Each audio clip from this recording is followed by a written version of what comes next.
Look Outreach is underwritten by the generous support of Munter Enterprises. Family owned and operated since 1972, integrity is important, as our family name is on every project. Our word is our bond.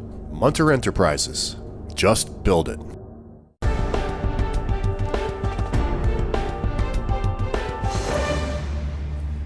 Welcome back, everyone. Well, this is part two of my interview with Larry Sharpe, candidate, governor, state of New York. Welcome back, Larry. Thank you for having me. I appreciate it. Oh, you're quite welcome. Now, in part one of my interview with him, and I had a feeling we were going to go into two parts, we talked about just the whole sense of identity politics in New York and what's really gone wrong with the system, and maybe the need for a referee.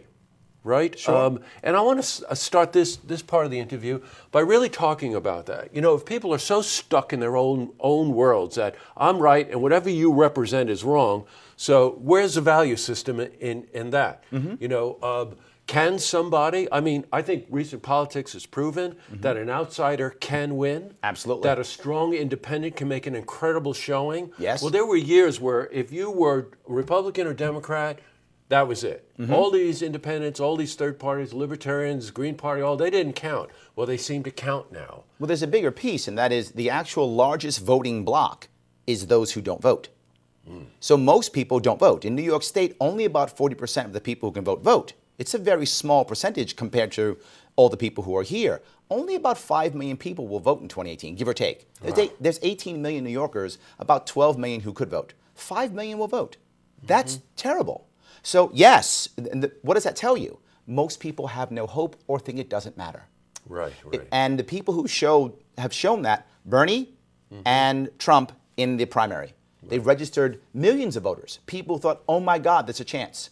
This is what any third party, libertarians in particular, can do. Because we're a party that says we do have the values of many parts of both parties and we'll actually do them. Mm-hmm. Right? People often say, well, wait a minute, Larry, shouldn't you change the parties from within? I hear that often.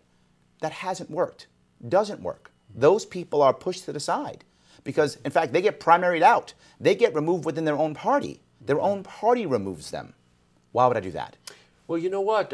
That stifles innovation. Yes. Without a doubt, right? Absolutely. Because if everybody looks at risk as a problem, well, then nobody takes a chance to turn that into an opportunity. And here's the issue. People will often take any idea that's not the status quo. In that box, right. And they will then compare it to perfection. Mm-hmm. And when you compare any idea to perfection, it doesn't work. Nothing's perfect. Mm-hmm. So what we have to do now I have to do, more than anything else, is show people what's actually happening.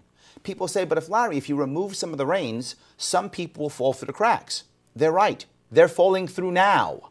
It's not like no one's getting screwed by people now. It's happening now. Mm-hmm. But the difference is, can we make it to where in the long term it actually gets better? Mm-hmm. Can we make it to where people can step up and learn? Right? In my personal business, I help people often to make their businesses better, to make people implement change. A leader comes to me and says, Larry, my people aren't innovating. I can't make the next leap. What should I do? I never say, iron fist. Never. I always say, give some of your leaders a bit more freedom. See how they work. But Larry, some of them will screw up. Yeah, they will. But now those mess-ups will come to the top.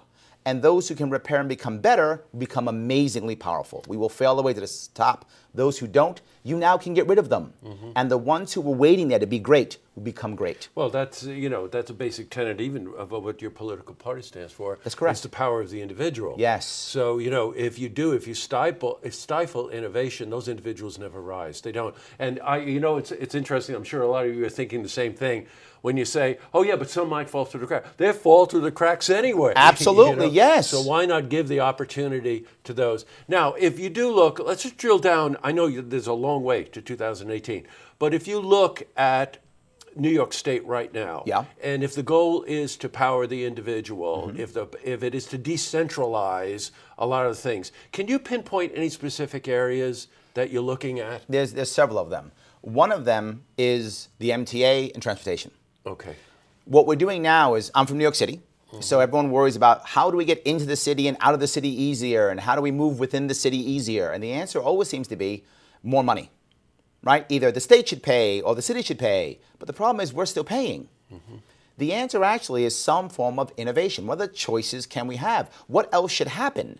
People say, Larry, how can you possibly do that? It doesn't make any sense. We've done it before. The post office. The post office used to be a monopoly on delivering packages.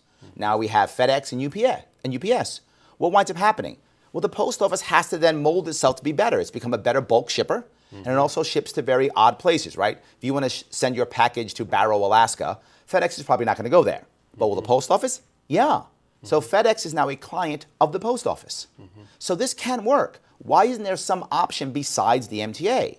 Do I know what that is? I don't have to know. But government has to stop enforcing and simply putting more money in the same old things and instead facilitate change, facilitate opportunity. Imagine all the people, particularly young people, who would love to work on whatever that new thing is, who would rush here to create whatever is the new Erie Canal that would go from Buffalo to Rochester, Syracuse, to Albany, back to New York City, whatever that new thing would be.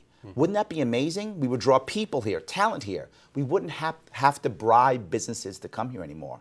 They would happily come here. And that's such a dead end too. You know, you incentivize business to come to New York State solely on the basis of a tax cut or something like that, which is, you know, it's not permanent. So yes. And then when the tax breaks are end, those companies leave. But you know, there's another thing that you're mentioning here that just reminds me of this power of the individual, which is you're connecting people. Yes. And if you're able to connect people, it's what Henry Ford said.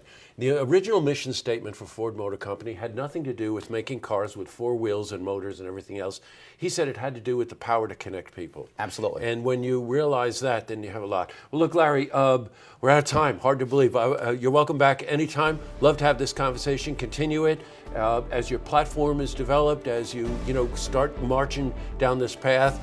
That you're undertaking. LarrySharpe.com. Some of it's already out. Good. Go to LarrySharpe.com. You'll get a lot of the details, a lot of the information, and you're welcome back anytime to talk. Thank you. Pleasure to meet you, Larry. Good seeing you. Nice to have you. To see this interview again, you can head to our website, looktvonline.com.